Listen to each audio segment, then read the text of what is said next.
Hey race fans, wanted to show you a little bit on the rear end of this Mustang. It's going to leave tomorrow, and I wanted to show you some things that when you're putting your car back together for the final time, quick checks to make sure that you're not going to run into the Christmas tree or into the wall when you go out the first time. That's for guys that don't have scales and stuff. I mean, you can put them on scales and check to see how your corner weights are and everything else, but I'm going to try to give you some tips on if you don't, how to make it so that it'll, as long as you're careful, it'll go down the track the first few times pretty darn straight. So I do this all the time. The last 3 cars I've built, I've not even had to scale or square. You let go of the button and down the track they go. So I'm going to, like I say, give you a little bit of info on that, and I'll probably show you a little bit of what's going on with the Willys too. So here goes nothing. As I say, she's up on the lift. I showed you that the other day. All put together, ready to rip, as far as I'm going to get it anyways. But like I say, I want to show you how to get the ladder bars and stuff in there when you're done, so that it'll sort of kind of go straight down the track. And remember, you're taking into consideration that everything is square with the world. The cross member is in the car square. The ladder bar brackets are square. Everything's good to go. So, I mean, if you look at this, it's a little bit of an optical illusion. It looks like it's hanging on an angle, but that's because of the lift, okay? You can do this like on a couple jack stands. Let the rear end of the car hang, okay? This hanging out of the car right now. And then you want to relax the painted rod. So you want to try to get this so it's sort of relaxed. Okay, this will set last, but you can hear the joints clicking. That means it's loose. Okay, you get that done that way. I mean, you can stand back and look and see the shocks are hanging pretty straight. So what you're doing is you're putting it in the car. Okay. Put this bolt in first, okay? In the front of the ladder bar, you put this bolt in first, okay? Then you move the rear end around, jack it up and down, and you get it hanging on the shocks, okay? So the bolts are in there, everything's nice and snug there. Bolt number 1 up front, 2, and 3, okay? All that stuff's in there. The painter, you're using that just to sort of hold it from side to side, okay? Then what you're doing, in theory, you've taken dimensions when you took your ladder bars apart and painted them or powder coated them, so you know when you put the rear end back in, the pinion angle's pretty close to where you want it, because that's important too. I mean, and you can final adjust that. I'll talk about that in a minute, but you want it close, okay? Then what you do is you take your tape measure. I'm going to try to do this one-handed. You take your tape measure, you butt into the rear end housing. Yep, I'm going to do this. Sorry, folks. I need a better way to hold a camera other than one-handed.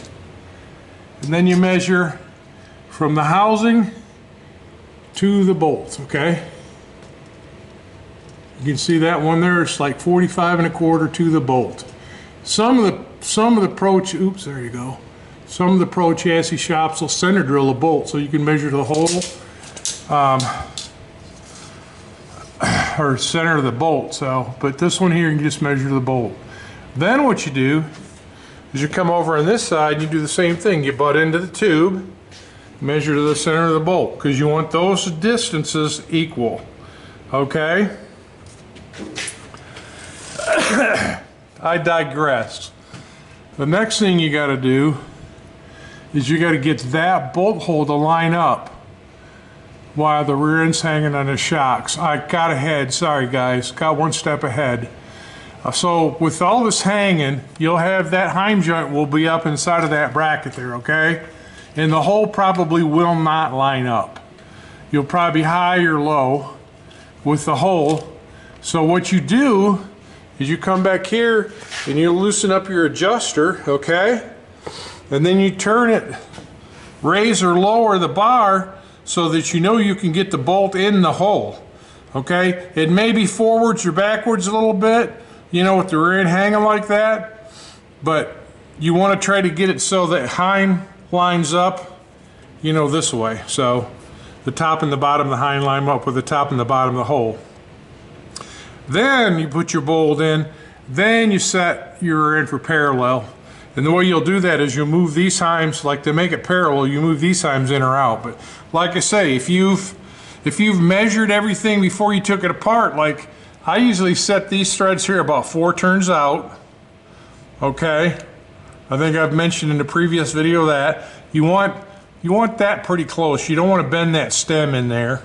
And of course, this is a safety strap that keeps the rear end from falling out of the car if the hind joint breaks, which it's happened on cars before. So then, like I say, you can then snug up all your nuts and bolts back here.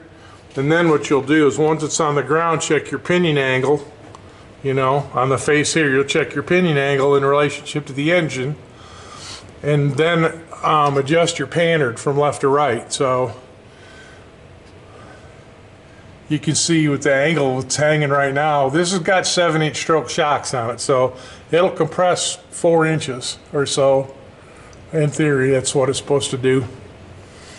But anywho, I wanted to share that with you. Hopefully that makes sense. 3 bolts in, or the shocks on, and 1 bolt on the driver's side. Then you line up that hole and set the rear end so the ladder bars are, you know, it's from the housing to that bolt the same on each side. Then set your pinion angle. That'll get you really close. Okay, that's it. Worm's eye view here. It's all together. I think you've seen that. I spent a day and a half working on that heap of stuff. Fixed the rear pannard rod, fixed the drag link. The wiring was atrocious. There had like a Speedway fuse panel in it. Not a fuse was hooked up. So, and I took the plastic seats out, put my, I had a set of Kirkies downstairs. I took out a 55 that I wanted to put in this, and I'm going to swap meet those plastic seats.